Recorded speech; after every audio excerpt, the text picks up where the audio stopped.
Oke, assalamualaikum warahmatullahi wabarakatuh. Selamat pagi.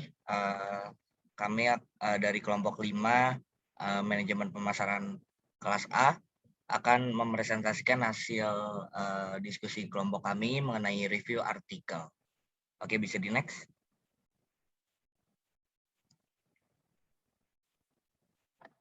Ini ada anggota kelompok kami, yang pertama saya sendiri, Brandy Manuel Purwoko dengan NRP 029. Kemudian ada Ika Faikotul 5 dengan NRP 037.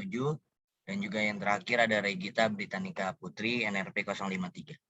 Next.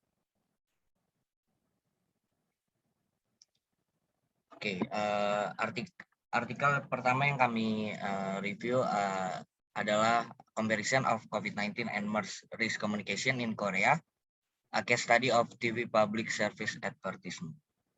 Oke, bisa di next.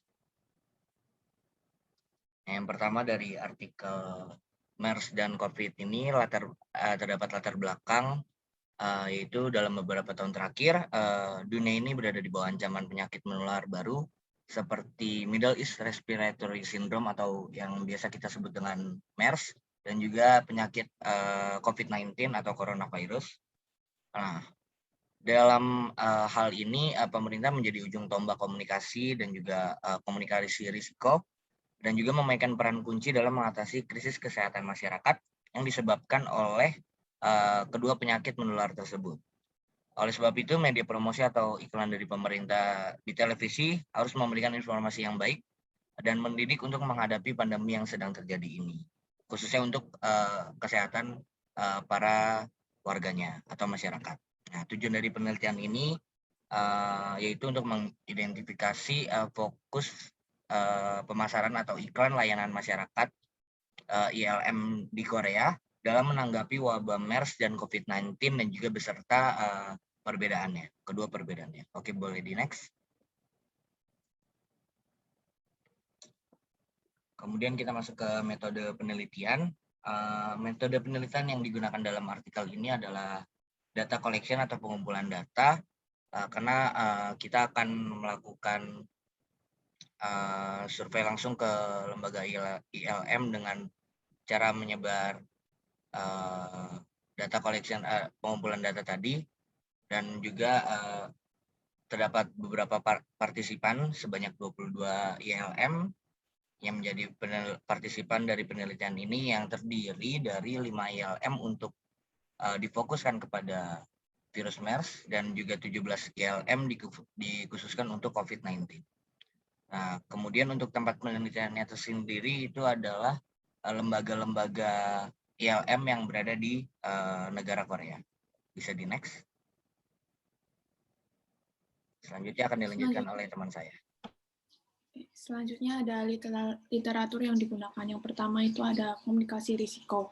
Komunikasi risiko merupakan sebuah proses yang saling bertukar informasi serta pendapat antar setiap individu, lembaga, dan organisasi untuk mendesak perubahan perilaku yang bisa mengurangi bahaya maupun ancaman yang ditimbulkan mereka. Hal ini dikutip dari National Research Council tahun 1989. Selanjutnya ada komunikasi. Komunikasi merupakan sebuah proses penyampaian pesan kepada individu lain, mengembangkan model representatif untuk melakukan komunikasi persuasif yang menekankan aspek komunikasi berubah bergantung pada isi pesan dan jenis media yang digunakan. Kalimat ini dikutip dari Laswell HD tahun 1948. Next.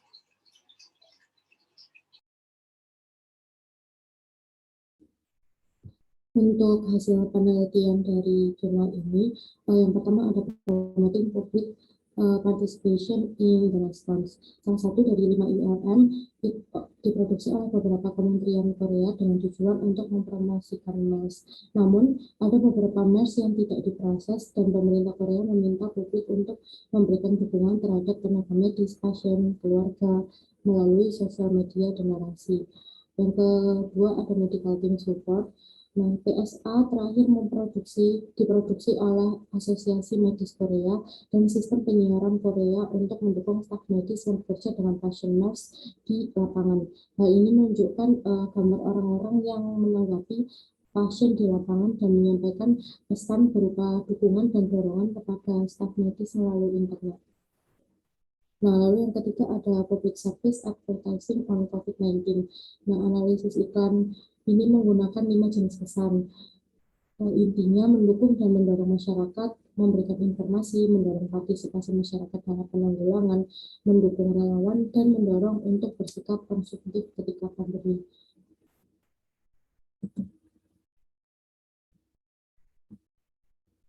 Lalu yang keempat ada providing information. Nah, Pusat Pengendalian dan Pencegahan Penyakit Korea membuat iklan edukasi ketika pandemi dengan menyampaikan informasi seperti perilaku pencegahan infeksi COVID-19 dan tindakan pencegahan dalam kasus dugaan gejala menggunakan cuplikan gambar desain, keterangan layar, narasi oleh aktor suara pria, dan bahasa isyarat Rumah sakit pertolongan umum aman, di mana desain iklan ini tuh dibuat dengan situasi seperti drama yang sedang populer pada April 2020 menggunakan aktor sebagai pengisi suara. Lalu yang kelima ada promoting public participation in the response. Respon 2 dari 17 ILM ditunjukkan untuk mendorong partisipasi publik dalam penanganan COVID-19. Kampanye Hold On Campaign Last Golden Time dibuat oleh pemerintah dengan memanfaatkan gambar yang menunjukkan situasi COVID-19 saat itu dan mengandung gambar keadaan warga sekitar. Dengan memanfaatkan voice over atau pengisi suara, pemerintah mengatakan bahwa kesempatan ini adalah kesempatan terakhir untuk mencegah penyebaran COVID-19. Nah, PSA menggunakan keterangan layar dan narasi pengisi suara wanita untuk menyampaikan pesan bahwa kita sama-sama bisa mengatasi krisis COVID-19. Lalu yang keenam ada supporting volunteer. Layanan asuransi kesehatan memberikan beberapa fasilitas untuk mendukung relawan yang bekerja selama krisis COVID-19. Nah, layanan asuransi kesehatan nasional menampilkan foto tanggapan dari situasi pandemi dan menyampaikan rasa terima kasih atas semua kerja keras dan dedikasi baik volunteer maupun tenaga medis untuk melindungi Republik Korea. Lalu yang ketujuh ada encouragement of the consumption goods.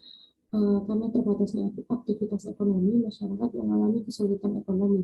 Kementerian Usaha Kecil Menengah dan Startup Korea melakukan kegiatan promosi lebih gencar dengan tujuan untuk mengatasi masalah tersebut. Mereka menggabungkan gambar aktual dan wawancara dengan pedagang, petani, warga untuk mendorong masyarakat menjadi konsumen. PSA juga menunjukkan petani dan pedagang menderita karena konsumsi barang masyarakat berkurang.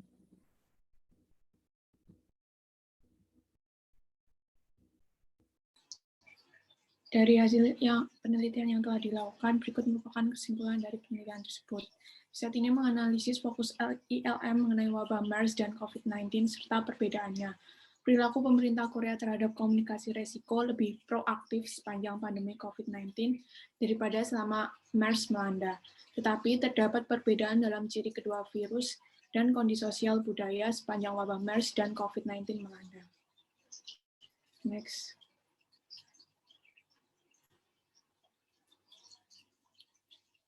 Selanjutnya, artikel yang kedua adalah A Comparative Study of Perception of Destination Advertising According to Message Appeal and Endorsement Type. Next. Selanjutnya akan dijelaskan oleh Brian. Oke, latar belakang dari artikel yang selanjutnya ialah dewasa ini cabang bisnis dalam sektor pariwisata sudah sangat banyak sekali dengan model atau tipe perjalanan pariwisata yang tidak jauh berbeda antara yang satu dengan yang lainnya. Nah, dengan banyaknya bisnis ini, banyak destinasi wisata yang berusaha untuk mempromosikan diri mereka sendiri secara lebih efektif agar lebih diminati atau dikenal oleh para wisatawan, baik dari wisatawan domestik ataupun mancanegara. Nah, oleh karena itu, penelitian ini dibuat untuk menyelidiki perbedaan efektivitas periklanan promosi destinasi berdasarkan daya tarik pesan atau message appeal dan juga jenis dukungan atau endorsement type. Nah, tujuan utama dari penelitian ini adalah untuk membandingkan efektivitas iklan destinasi berdasarkan jenis message appeal ataupun endorsement type tadi, dan juga menentukan jenis iklan apa yang paling efektif untuk mempromosikan sebuah wisata destinasi. Oke, bisa di next.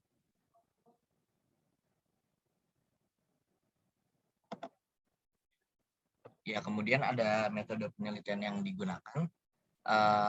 Untuk artikel ini atau survei ini digunakan metode penelitian survei dengan cara menyebar kuesioner secara langsung ke beberapa partisipan.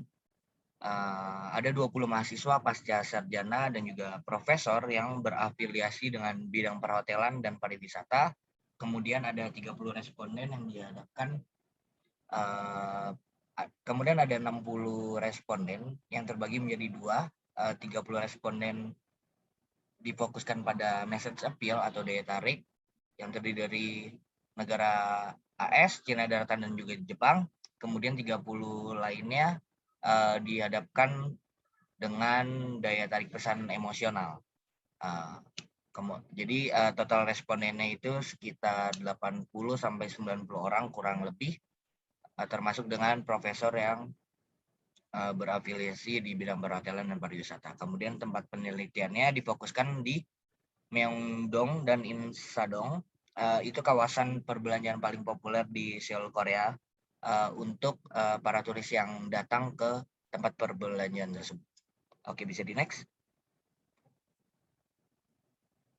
Silakan dilanjut, Regita. Baik, selanjutnya ada literatur yang digunakan. Yang pertama adalah jenis daya tarik pesan. Sebagian peneliti berpendapat bahwa pesan iklan yang rasional lebih sukses dalam mendorong perilaku positif konsumen terhadap suatu produk. Sedangkan sebagian peneliti yang lain berpendapat bahwa pesan iklan emosional lebih efektif dalam memperkuat perilaku positif konsumen terhadap iklan dan suatu produk. Hal ini dikutip dalam Mazzotta, De Rossi, and Carofiglio tahun 2027. Selanjutnya, dukungan iklan.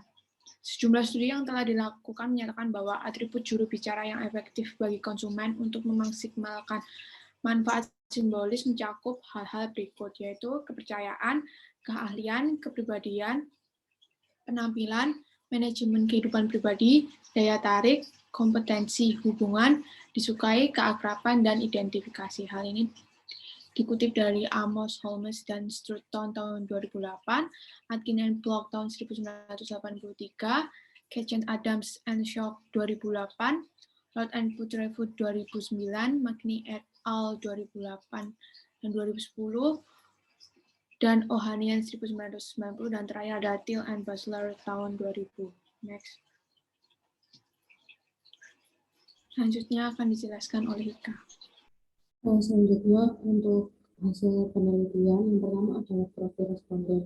Untuk gendernya dari AS sendiri ada pria sebanyak 43% dan sisanya adalah wanita. Untuk Cina prianya sebesar 33% dan sisanya adalah wanita, dan untuk Jepang adalah pria sebesar 24% dan sisanya wanita. Untuk usianya baik AS, Cina maupun Jepang berada dalam range 20 sampai 30 tahunan. Untuk pekerjaan dari AS sendiri, karyawan dari perusahaan barang ataupun jasa sebesar 20,8%. Lalu untuk karyawan perusahaan biasa sebanyak 19,2%. Lalu untuk Cina 17,5% adalah orang yang memiliki keahlian di bidang tertentu, dan untuk Jepang 19,2% adalah karyawan perusahaan. Nah, untuk pendapatan dari AS sendiri adalah kurang dari 3.000 US dollar. Lalu untuk Cina sekitar 3.000 yuan, dan untuk Jepang adalah sekitar 300.000 sampai 400.000 yen. Untuk berkunjung ke Korea, sebanyak 55% responden dari AS pernah berkunjung ke Korea, 60% responden dari Cina juga pernah berkunjung ke Korea, dan terakhir untuk Jepang adalah sebanyak 60%. Lalu untuk berpergian sendiri itu 68,3% dari AS, 58,3% dari Cina, dan 80% dari Jepang. Untuk kenyamanan mereka ketika berpergian ke Korea, untuk AS adalah 44,2%, dari Cina adalah 50,9%, dan dari Jepang adalah 80,8%. Lalu selanjutnya adalah hasil dites. Nah, serangkaian uji dilakukan untuk mengetahui perbedaan rata-rata sikap responden terhadap iklan, gaya nasional, dan minat perilaku ketika dihadapkan pada dua jenis daya tarik berita yang berbeda. Di kedua responden Cina dan Jepang, ada perbedaan signifikan antara jenis pesan menarik yang mengukur skor rata-rata lebih tinggi untuk pesan emosional daripada daya tarik pesan rasional dalam efektivitas iklan secara keseluruhan. Namun mengenai nilai informasi iklan, nilai rata-rata yang lebih tinggi diamati pada efek daya tarik rasional kedutaan dibandingkan dengan daya tarik emosional lain. Hasil serupa diamati pada iklan yang direkomendasikan oleh CEO dalam iklan dengan pakar pariwisata atau wisatawan, di mana perbedaan signifikan ditemukan dalam efektivitas iklan antara dua jenis alamat untuk 3 negara. Selanjutnya, hasil spesifik ditemukan berbeda menurut kebangsaan responden. Dengan jenis daya tarik informasi rasional yang paling efektif untuk responden Amerika, sedangkan jenis daya tarik informasi emosional lebih efektif untuk responden Cina dan Jepang. Berikut adalah hasil penelitian dalam bentuk tabel. Lalu selanjutnya pengulangan GLM untuk mengidentifikasi efek dari ketiga endorser dengan daya tarik pesan yang rasional. Analisis GLM tindakan berulang dilakukan untuk mengidentifikasi efek dari tiga pendukung dalam hubungan dengan daya tarik pesan yang rasional. Dengan demikian, setiap responden diizinkan untuk mengukur variabel dependen yang sama di tiga perlakuan hubungan yang berbeda dalam daya tarik pesan rasional. Dari ketiga negara, perbedaan signifikan dicatatkan untuk semua 10 item efektivitas iklan, dan pendukung wisata dinilai paling efektif dan yang paling tidak efektif sehubungan dengan daya tarik dan daya tarik iklan lainnya. Sedangkan pakar wisatawan endorser dianggap yang paling tidak efektif untuk 8 item lainnya. Namun, dicatat bahwa dukungan CEO dianggap dapat menarik bagi responden AS. Meskipun efektivitas iklan secara keseluruhan ditemukan paling tinggi dengan dukungan ahli secara umum. Selanjutnya akan dijelaskan oleh rekan saya, Regita. Jadi penelitian ini membagikan pengetahuan yang penting bagi pemasar destinasi terkait keputusan periklanan yang akan mereka gunakan. Pengetahuan pertama yaitu strategi periklanan yang berbeda dibutuhkan untuk pasar sasaran yang berbeda pula. Karena setiap destinasi dari berbagai jenis periklanan memiliki karakteristik yang bervariasi sesuai dengan kebangsaan responden. Selain itu, dalam riset ini, desain dari iklan perlu mempertimbangkan dengan teliti mengenai target yang diinginkan, misalnya informatif, atraktif, dan menarik. Pada riset ini juga menunjukkan bahwa tujuan dari destinasi iklan yang ingin dianggap informatif, dapat dipercaya, atau memicu niat perilaku positif pada sasaran, disarankan untuk menampilkan endorsers yang sudah ahli. Next.